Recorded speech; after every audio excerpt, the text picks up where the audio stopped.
ایسا لوگ کیوں کرتے ہیں نا، ایک سوال ذہن میں آتا ہے نا کبھی کہ کیوں لوگ ایسے کرتے ہیں کہ زور زور سے روتے ہیں اور زور زور سے چیختے ہیں اور پھر مردے کا نام لے لے کے مختلف باتیں کرتے ہیں، پھر اپنے آپ کو جیسے اس طرح فزیکلی ہارم کرتے ہیں. بعض دفعہ کچھ لوگ جو ہیں وہ اپنے کپڑے بھی پھاڑ دیتے ہیں، یعنی اس ایکسٹریم پہ بھی چلے جاتے ہیں، بال اپنے کھینچتے ہیں.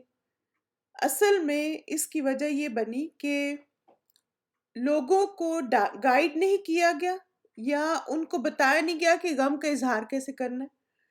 تو انہوں نے کچھ ظاہری چیزوں کو سمجھ لیا کہ اگر ہم یہ سب کریں گے تو پھر پتہ چلے گا کہ اس کو بڑا دکھ اور بڑا غم ہے.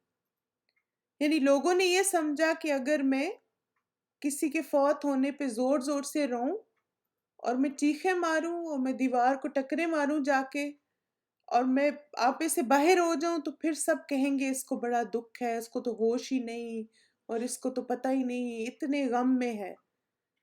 تو آپ دیکھیں کہ جب یہ کیا جاتا تھا تو اس کی یہ وجہ تھی. لیکن الحمدللہ اللہ کے رسول صلی اللہ علیہ وسلم کی زندگی میں بھی ایسی باتیں ہوئیں اور اس سے پھر انہوں نے لوگوں کو سمجھایا کہ غم کا اظہار کرنے کا یہ طریقہ درست نہیں ہے. ٹھیک ہے آپ دیکھیں غم ہوتا ہے، سب کچھ ہے، لیکن اس میں ان چیزوں کو ہمیں منع کرنا. اور آپ کو پتہ ہے کہ کچھ علاقوں میں اور ایون عرب میں بھی یہ موجود تھی بات کہ وہ خاص طور پہ نا کچھ عورتیں ایسی ہوتی تھی جن کو بلایا جاتا تھا اور وہ آ کے خاص قسم کے اشعار اور خاص قسم کی باتیں کیا کرتی تھی مردے کے بارے میں یا جو شخص فوت ہو جاتا تھا، اور اس کو بڑا پسند کیا جاتا تھا. اور پھر یہ بات آپ دیکھیں کہ بعد میں بھی کی گئی کہ جیسے ہر گاؤں اور ہر علاقے میں کچھ ایسی خواتین ہوتی ہیں جو بہت زیادہ خاص قسم کے اشعار اور خاص قسم کے بیان کرتی ہیں جب کوئی فوت ہو جاتا ہے، اور پھر سب لوگ سن سن کے روتے اور جھومتے.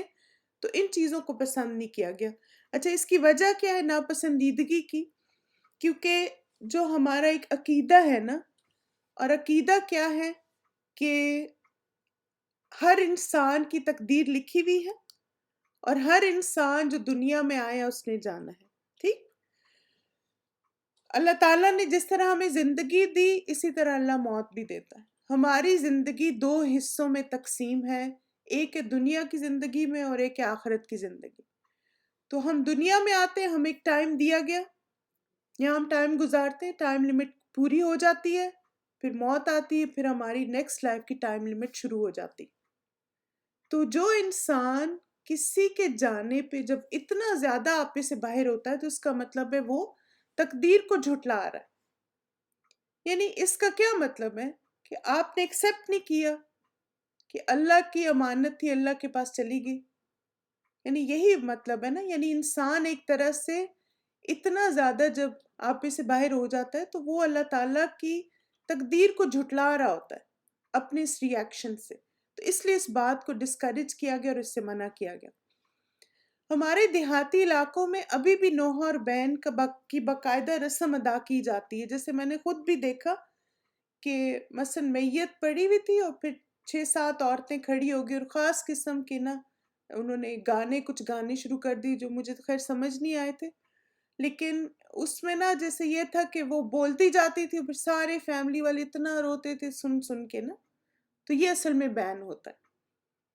نوحہ خوانی کے لیے دو عورتیں ٹولیوں کی صورت میں آمنے سامنے بیٹھ جاتی ہیں اور اونچی اونچی آوازوں میں مرحوم کی باتیں یاد کر کر کے اس کی جدائی کے غم میں شرکیہ الفاظ بولتی.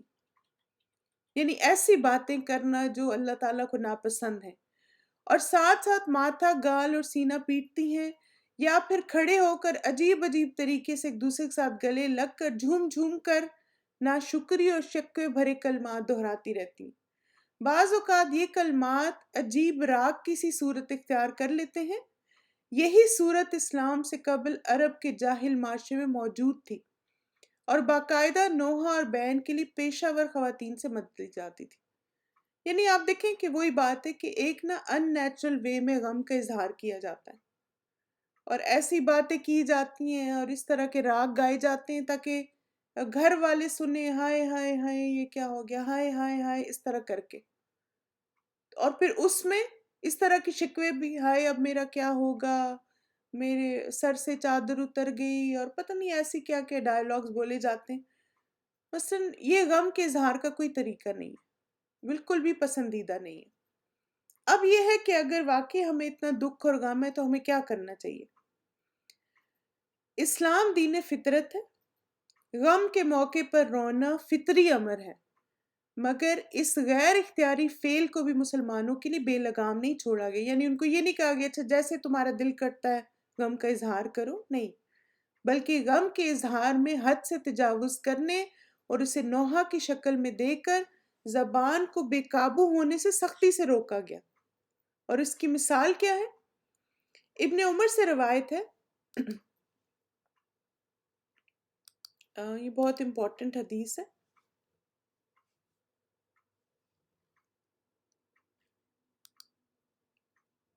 کہ ابن عمر سے روایت ہے کہ نبی کریم صلی اللہ علیہ وسلم نے سعد بن عبادہ کی بیماری میں ان کی عیادت کی. آپ صلی اللہ علیہ وسلم کے ساتھ عبد الرحمن بن عوف، سعد بن ابی وقاص اور عبداللہ بن مسعود رضی اللہ عنہم بھی سعد سے مل کر رسول اللہ صلی اللہ علیہ وسلم تھے. سعد سے مل کر رسول اللہ صلی اللہ علیہ وسلم رو پڑے. ٹھیک ہے، یعنی آپ دیکھیں کہ ان کی تکلیف اور ان کی بیماری دیکھ کر ظاہر ہے نبی صلی اللہ علیہ وسلم کا دل بڑا نرم تھا اور بہت رحم دلی تھی ان کے دل میں. تو انہوں نے جب دیکھا کہ وہ اتنی زیادہ تکلیف میں اپنی بیماری کی وجہ سے، تو ان کی آنکھوں میں آنسو آ گئے. ٹھیک ہے، بس جب لوگوں نے رسول اللہ صلی اللہ علیہ وسلم کو روتے ہوئے دیکھا تو وہ بھی رو پڑے. اس پر آپ صلی اللہ علیہ وسلم نے فرمایا، کیا تم سنتے ہو؟ یقیناً اللہ آنکھ کے آنسو اور دل کے غم پر عذاب نہیں دے گا، لیکن اس کی وجہ سے عذاب دے گا یا رحم کرے گا. اور اپنی زبان مبارک کی طرف اشارہ فرمایا.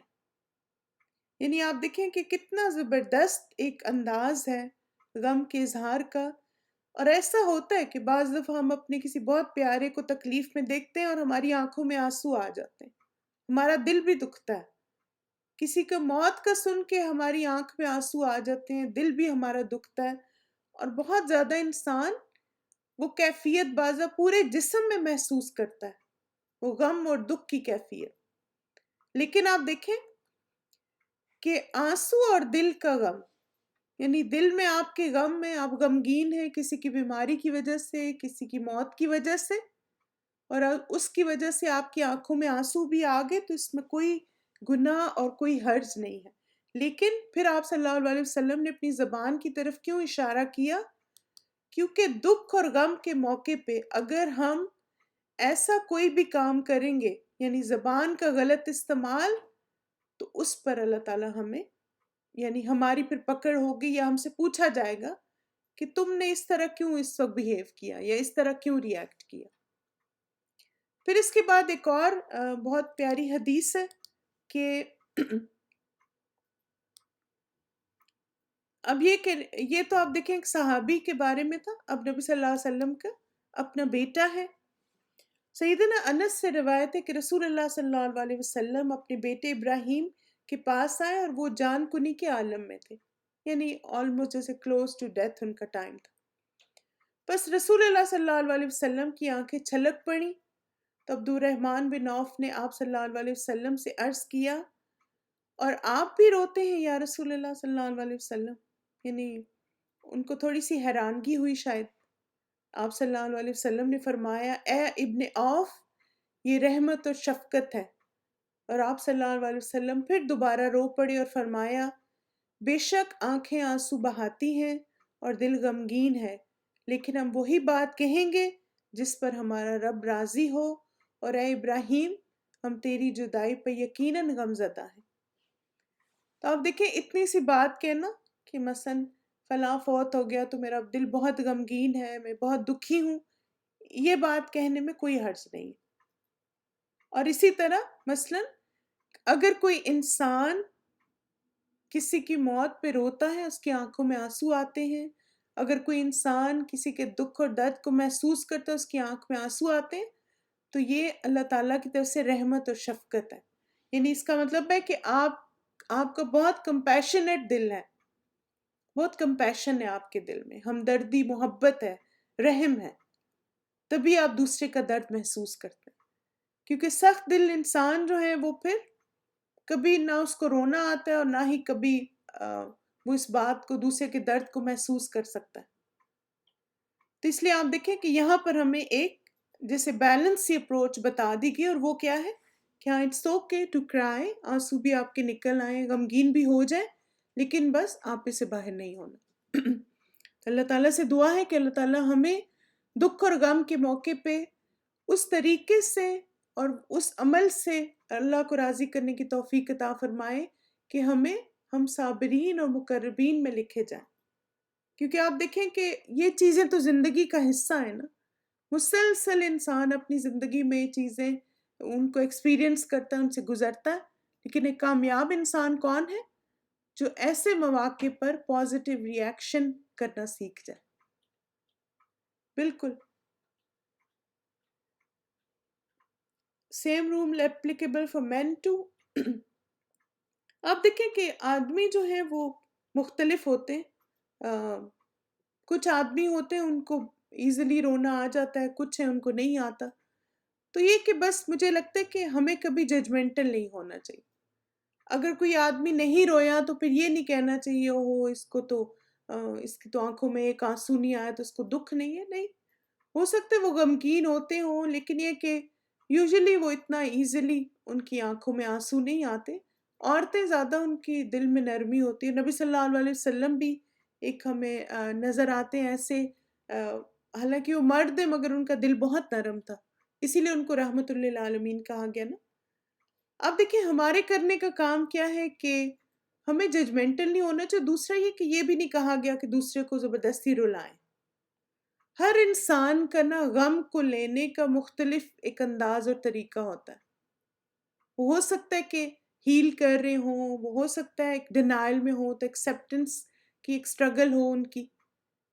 تو اس لیے آپ دیکھیں کہ ہر ایک کو اسپیس دیں، ہر ایک کو انڈرسٹینڈ کریں.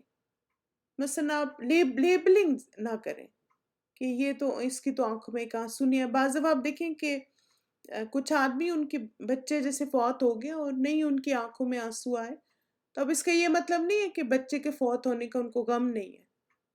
کیا پتہ ہم سے زیادہ ان کو غم ہو، لیکن وہ بعض دفعہ اس طرح اظہار نہیں کرتے نا. ٹھیک ہے، چلیے انشاءاللہ یہاں پہ ہم سٹاپ کرتے اپنے ٹاپک کو. جزاکم اللہ خیرا کثیرا، بارک اللہ فیکم، سبحانک اللہم و بحمدک، اشہد ان لا الہ الا انت، استغفرک و اتوب الیک. السلام علیکم ورحمۃ اللہ وبرکاتہ.